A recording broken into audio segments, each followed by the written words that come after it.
Easy കുക്കിങ്ങിൻ്റെ മറ്റൊരു വീഡിയോയിലേക്ക് എല്ലാ കൂട്ടുകാർക്കും വീണ്ടും സ്വാഗതം. വളരെ ടേസ്റ്റി ആയിട്ടുള്ള ഉണക്കലരി പായസത്തിൻ്റെ റെസിപ്പിയുമായിട്ടാണ് ഇന്ന് ഞാൻ വന്നിട്ടുള്ളത്. എത്ര ഗ്ലാസ് കുടിച്ചു എന്ന് പോലും അറിയില്ല കേട്ടോ, അത്രയ്ക്ക് രുചിയുള്ളൊരു പായസമാണിത്. അപ്പം നമുക്ക് വീഡിയോ കണ്ടു നോക്കാം.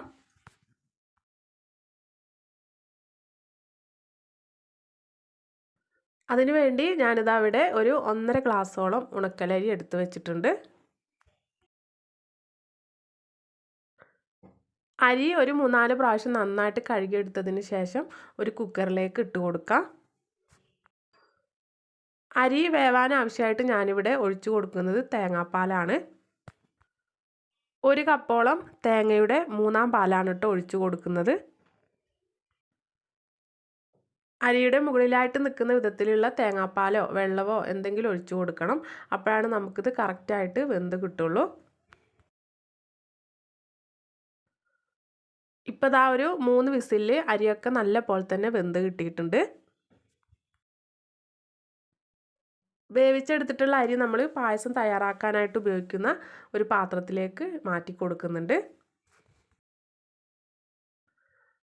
ഇത് ഈ ഒരു ചൂടോട് കൂടെ തന്നെ നമുക്ക് ഒരു തവി വെച്ച് ഒന്നുകൂടെ അങ്ങ് ഉടച്ചെടുക്കാം. അരി നമ്മൾ കുക്കറിൽ വേവിച്ചെടുക്കുമ്പോൾ തന്നെ നന്നായിട്ട് വെന്തിട്ടുണ്ടാവണം. പിന്നെ ശർക്കരപ്പാനിയൊക്കെ ഒഴിച്ച് പാകാക്കി എടുക്കുന്ന സമയത്ത് അരി ഒട്ടും തന്നെ വെന്ത് കിട്ടില്ല. നന്നായിട്ടൊന്ന് ഉടച്ചെടുത്തതിന് ശേഷം ഞാനിതാ അരി ഗ്യാസ് അടുപ്പിലേക്ക് മാറ്റി കൊടുത്തിട്ടുണ്ട്. ഇനി ഒരു 5 ശർക്കര 2 ഗ്ലാസ് വെള്ളത്തിലൊന്ന് ഉരുക്കിയെടുത്തതാണിത്. അത് ഇതിലേക്ക് അരിച്ചൊഴിച്ചു കൊടുക്കാം.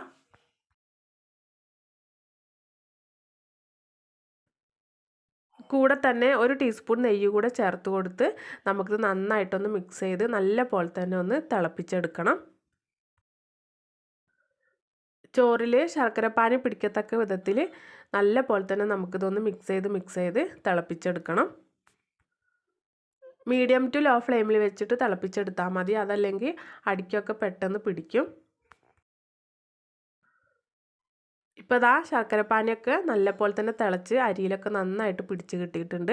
ഇനി നമുക്കിതിലേക്ക് തേങ്ങയുടെ 2/2 പാൽ ഒഴിച്ചു കൊടുക്കാം. ഒരു 3/4 കപ്പിനടുത്ത് 2/2 പാൽ ഞാൻ ഒഴിച്ചു കൊടുക്കുന്നുണ്ട്.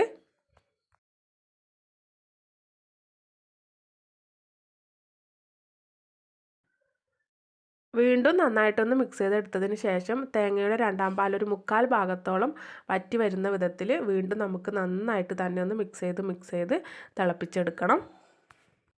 നമ്മളൊഴിച്ച തേങ്ങാപ്പാലൊക്കെ വറ്റി അരിയിൽ പിടിച്ച് കിട്ടുമ്പോഴാണ് കേട്ടോ പായസത്തിന് നല്ലൊരു ടേസ്റ്റ് ഉണ്ടാവുക.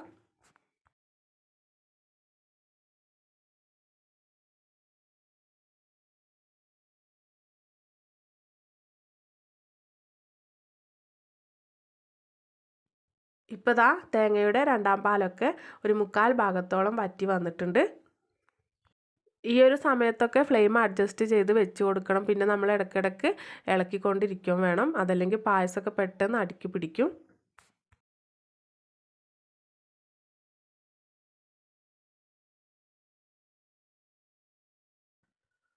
ഇനി ഇതിലേക്ക് നമുക്ക് 1 ടീസ്പൂണോളം ഏലക്ക പൊടിച്ചത് ചേർത്ത് കൊടുക്കാം. 1 ടീസ്പൂൺ നെയ്യ് കൂടെ ചേർത്ത് കൊടുത്ത് വീണ്ടും നന്നായിട്ടൊന്നുകൂടെ ഒന്ന് മിക്സ് ചെയ്തെടുക്കുന്നുണ്ട്. ഇടയ്ക്കിടയ്ക്ക് ഇതുപോലെ നെയ്യ് ചേർത്ത് കൊടുക്കുന്ന സമയത്ത് പായസത്തിന് നല്ലൊരു ഫ്ലേവർ ആയിരിക്കും കേട്ടോ.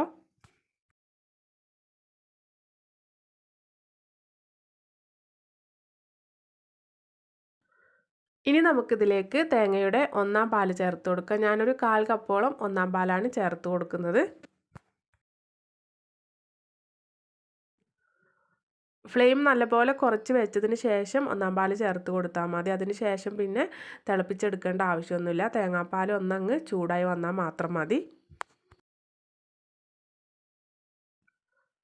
നല്ല പോലെ തന്നെ ഒന്നങ്ങ് മിക്സ് ചെയ്ത് അവിടെ ഇവിടെയായിട്ട് ഓരോ തിള വന്ന് കഴിയുമ്പോൾ തന്നെ നമുക്ക് ഫ്ലെയിം ഓഫ് ചെയ്യാം. ശേഷം ലാസ്റ്റായിട്ട് നമുക്കിതിലേക്ക് മധുരമൊക്കെ ഒന്ന് ബാലൻസ് ചെയ്യാനായിട്ട് ഒരു നുള്ള് ഉപ്പ് കൂടെ ചേർത്ത് കൊടുക്കുന്നുണ്ട്. വീണ്ടും നല്ല പോലെ തന്നെ ഒന്ന് മിക്സ് ചെയ്ത് നമുക്ക് അടുപ്പിൽ നിന്ന് മാറ്റാം. ഇനി ഗ്യാസ് അടുപ്പിലേക്ക് ഒരു പാൻ വെച്ച് ചൂടാക്കിയതിന് ശേഷം അതിലേക്ക് 1 ടീസ്പൂൺ നെയ്യ് ഒഴിച്ച് കൊടുക്കുന്നുണ്ട്. ശേഷം ഇതിലേക്ക് കുറച്ച് തേങ്ങാക്കൊത്ത് ഇട്ടൊന്ന് മൂപ്പിച്ചെടുക്കാം. തേങ്ങാക്കൊത്തൊന്ന് മൂത്ത് വന്ന് കഴിയുമ്പോൾ കുറച്ച് കാഷ്യൂ നട്ട്സും ഉണക്ക മുന്തിരി ഇട്ടൊന്ന് വറുത്തെടുക്കുന്നുണ്ട്.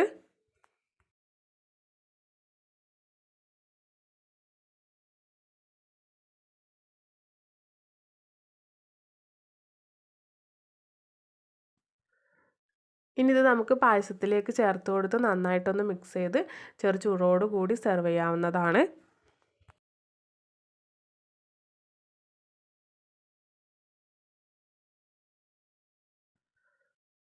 സൂപ്പർ ടേസ്റ്റി ആയിട്ടുള്ളൊരു അരിപ്പായസമാണ് കേട്ടോ ഇത്. എല്ലാവരും ഒന്ന് ട്രൈ ചെയ്ത് നോക്കാൻ മറന്നു പോകരുത്. നിങ്ങൾക്ക് വീഡിയോ ഇഷ്ടപ്പെട്ടാൽ ലൈക്ക് ചെയ്യാനും ചാനലൊന്ന് സബ്സ്ക്രൈബ് ചെയ്ത് സപ്പോർട്ട് ചെയ്യാനും മറക്കരുത്. അടുത്ത നല്ലൊരു റെസിപ്പിയുമായി നമുക്ക് വീണ്ടും കാണാം.